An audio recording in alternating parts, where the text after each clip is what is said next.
لكنه دخل وقد استرجع، دخل على الجثمان المسجع، جثمان النبي عليه الصلاة والسلام في الحجرة الشريفة، دخل عليه وقال: ليس البكاء وإن أطيل بمقنعي، الخطب أعظم قيمة من أدمعي، تالله ما جار الزمان ولا اعتدى بأجل من ذاك المصاب وأوجع، فقد النبي فأظلمت كل الدنا، والحزن حل بكل قلب موجع، ما زال بالقرآن فينا هاديا، يهدي الأنام بنوره المتشعشع. ثم نظر إليه، نظر إلى جثمانه الشريف، قال له: بأبي أنت وأمي يا رسول الله، لقد كنت تخطب الناس على جذع نخلة، فلما كثر الناس اتخذوا لك منبرا، فحن ذلك الجذع إليك حتى وضعت يدك الشريفة عليه فسكت، فأمتك أولى بالحنين إليك. بأبي أنت وأمي يا رسول الله،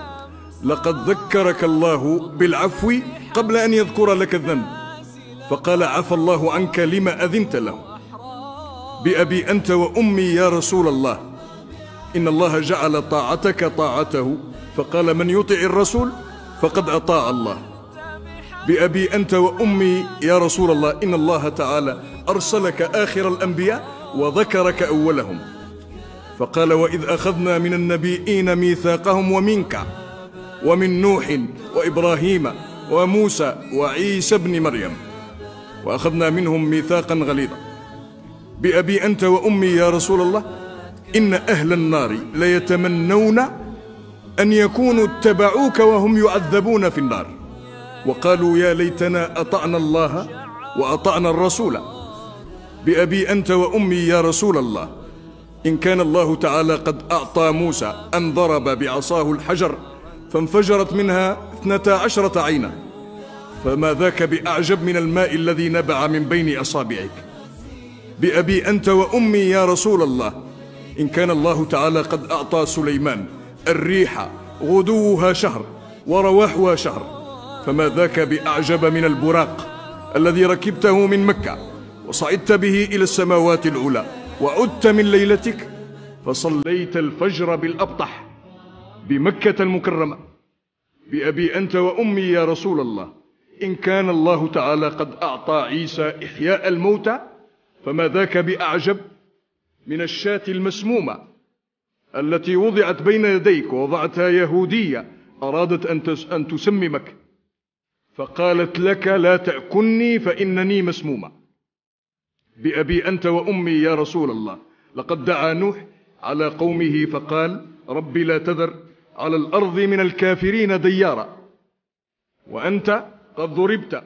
وأخرجت وأوذيت وشج وجهك وكسرت رباعيتك، ولم تزد على أن قلت: اللهم اهد قومي فإنهم لا يعلمون، ولو دعوت علينا لهلكنا. بأبي أنت وأمي يا رسول الله، لقد تبعك على قصر عمرك وقلة دعوتك ما لم يتبع نوحا على طول عمره وطول دعوته، فآمن معك كثير وما آمن معه إلا قليل. بأبي أنت وأمي يا رسول الله، لو لم تجالس إلا كفءا لك ما جالستنا، ولو لم تواكل إلا كفءا لك ما واكلتنا، ولو لم تتزوج إلا إلى كفء لك ما تزوجت إلينا، ولكنك جالستنا وواكلتنا وتزوجت إلينا، وركبت الحمار وأردفت خلفك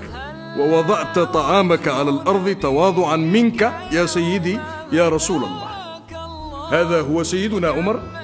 الذي كان ينظر إلى النبي عليه الصلاة والسلام على أنه قدوة.